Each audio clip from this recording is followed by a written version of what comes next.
তো বন্ধুরা, প্রতিদিনের মতো আজকেও আমি তোমাদের কাছে উম ক্লাস 11 এর একাদশ শ্রেণী সেকেন্ড সেমিস্টার রাষ্ট্রবিজ্ঞানের সাজেশন নিয়ে এসেছি।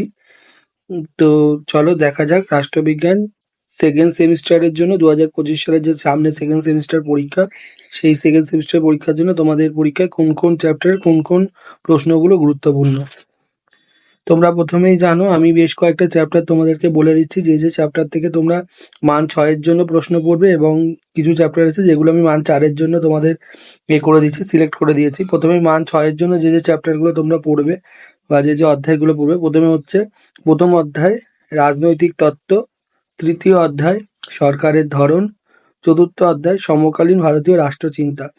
এই তিনটে চ্যাপ্টার থেকে তোমরা যদি পুরো কমপ্লিট করো, তাহলে তিনটে চ্যাপ্টার যদি পড়ো, মান 6 সমস্ত প্রশ্ন তোমরা এই তিনটে চ্যাপ্টার থেকে পেয়ে যাবে।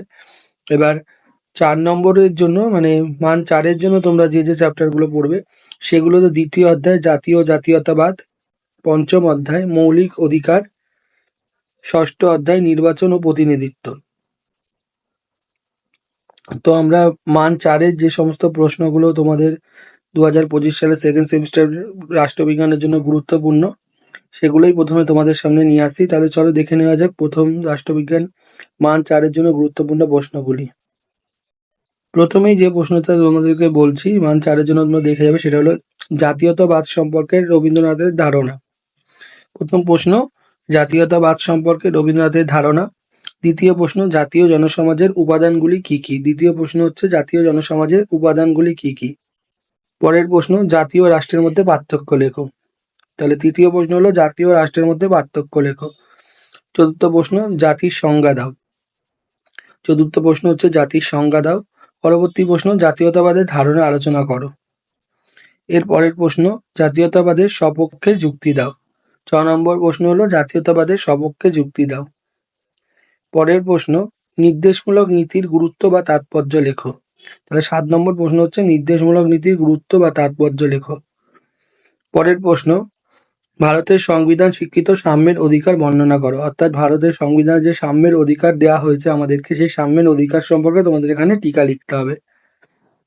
এর পরবর্তী প্রশ্ন হচ্ছে নির্বাচন কমিশনের গঠন প্রণালী আলোচনা করো। অর্থাৎ নির্বাচন কমিশন কিভাবে গঠন হয়, সেই গঠন সম্পর্কে তোমাদের এখানে লেখার কথা বলা হয়েছে। পরবর্তী প্রশ্ন, পৌর অধিকার কাকে বলে, পৌর অধিকারগুলি সম্পর্কে আলোচনা করো। অর্থাৎ পৌর অধিকার, মানুষকে যে পৌরসভার যে পৌর অধিকারগুলো দেওয়া হয়েছে, সেই পৌর অধিকার বলতে কি বোঝো, পৌর অধিকারগুলি সম্পর্কে আলোচনা করো। পরবর্তী প্রশ্ন, নির্বাচন কমিশনের কার্যবিধি সম্পর্কে আলোচনা করো। অর্থাৎ এটা প্রশ্নটা আবার তোমাদের আরেকভাবেও ঘুরে আসতে পারে, নির্বাচন কমিশনের কার্যকলাপ সম্পর্কে আলোচনা করো। এইভাবে এই প্রশ্নটা তোমাদের দিতে পারে। পরবর্তী প্রশ্ন হলো নাগরিকদের মৌলিক কর্তব্য সম্পর্কে টিকা লেখো। এর পরের প্রশ্ন, অধিকারের প্রকারভেদ সম্পর্কে আলোচনা করো। অর্থাৎ অধিকার কয় প্রকার সেই সম্পর্কে আলোচনা করো। এরপরে 14 নম্বর প্রশ্ন হচ্ছে রাজনৈতিক অধিকার কাকে বলে, এর সম্পর্কে আলোচনা করো। অর্থাৎ অধিকার, যে অধিকারের একটি শ্রেণীবিভাগ হচ্ছে রাজনৈতিক অধিকার, সেই রাজনৈতিক অধিকার বলতে কি বোঝো তার সম্পর্কে আলোচনা করো। পরবর্তী প্রশ্ন, এবং এই মানে 4 নম্বরের মান 4-এর আর 3টে প্রশ্ন আমি দেবো, সেই 3টে প্রশ্নের মধ্যে এটা হচ্ছে কি যে 15 নম্বর প্রশ্ন, সেটা হলো ভারতের সংবিধান প্রদত্ত স্বাধীনতার অধিকার সম্পর্কে আলোচনা করো। অর্থাৎ ভারতের সংবিধান আমাদের যে স্বাধীনতার অধিকার দিয়েছে, সেই স্বাধীনতার সম্পর্কে আলোচনা করতে হবে। তারপরে 16 নম্বর প্রশ্ন হচ্ছে ফার্স্ট পাস্ট দ্য পোস্ট ব্যবস্থা বলতে কি বোঝো। এখানে হচ্ছে 16 নম্বর প্রশ্ন, তাহলে কি ফার্স্ট পাস্ট দ্য পোস্ট ব্যবস্থা বলতে কি বোঝো।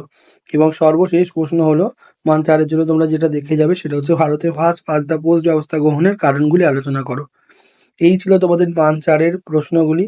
এই মান 4-এর প্রশ্নগুলি যদি তোমরা দেখে যাও, অবশ্যই তোমাদের পরীক্ষায় মান 4-এর যে সমস্ত প্রশ্ন আসবে সবকটি এখান থেকে তোমরা কমন পেয়ে যাবে আশা করা যায়।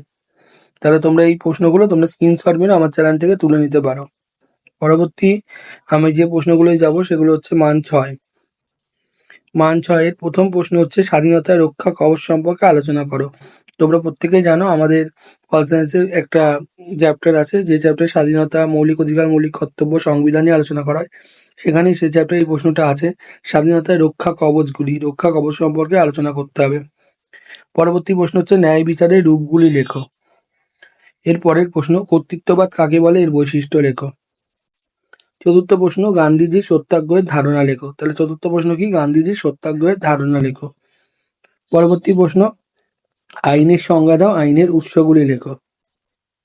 তারপরের প্রশ্ন, স্বাধীনতার সংজ্ঞা দাও, স্বাধীনতার প্রকারভেদ লেখো। অর্থাৎ স্বাধীনতা কয় প্রকার সেই প্রকারভেদগুলি আলোচনা করো।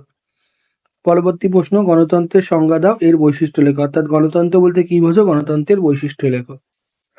8 নম্বর প্রশ্ন, বিবেকানন্দের সামাজিক ও রাজনৈতিক সংস্কার সম্পর্কে আলোচনা করো। অর্থাৎ বিবেকানন্দ যে রাজনৈতিক ও সামাজিক সংস্কার করেছিলেন সেই সম্পর্কে আলোচনা করতে বলা হচ্ছে। পরবর্তী প্রশ্ন, সাম্য বলতে কি বোঝো, সাম্যের প্রকৃতি আলোচনা করো। তারপরে 10 নম্বর প্রশ্ন, সাম্যের বিভিন্ন রূপ লেখো। পরবর্তী প্রশ্ন, টোটালিটারিজম এর সংজ্ঞা এবং বৈশিষ্ট্য লেখো। পরবর্তী প্রশ্ন, নেতাজি সুভাষচন্দ্র বসুর স্বাধীনতা ও জাতীয়তাবাদের ধারণা আলোচনা করো। এর পরের প্রশ্ন হচ্ছে, ন্যায় বিচারের বিভিন্ন রূপগুলি লেখো। 14 নম্বর প্রশ্ন হচ্ছে, ক্ষমতা স্বতন্ত্রীকরণ নীতির পক্ষে ও বিপক্ষে যুক্তি দাও। এবং 6 নম্বরের জন্য সর্বশেষ প্রশ্ন হলো, মৌলানা আবুল কালাম আজাদের স্বাধীনতার ধারণা সম্পর্কে লেখো। এই ছিল তোমাদের রাষ্ট্রবিজ্ঞান সেকেন্ড সেমিস্টার মান 4 ও মান 6 এর পুরো সম্পূর্ণ সাজেশন। তোমরা মান 4 আর মান 6 এর এই সমস্ত প্রশ্নগুলো যদি দেখে যাও তাহলে তোমরা তোমাদের যে সামনে সেকেন্ড সেমিস্টার পরীক্ষা, ফাইনাল পরীক্ষা, সেখানে সমস্ত মান 4 ও 6 এর প্রশ্নগুলো কমন পাবে, 100% গ্যারান্টি দিয়ে বলা যেতে পারে। তোমরা অবশ্যই এই প্রশ্নগুলো, সমস্ত প্রশ্নগুলো তোমরা দেখে যাবে, তোমাদের পরীক্ষা আশা করছি খুব ভালো হবে। তো বন্ধুরা, অবশ্যই পরবর্তীকালে জানিও যে আমার প্রশ্নগুলো থেকে তোমাদের কতটা সুবিধা ও হেল্প হয়েছে। পরবর্তীকালে কমেন্ট করে অবশ্যই জানাবে।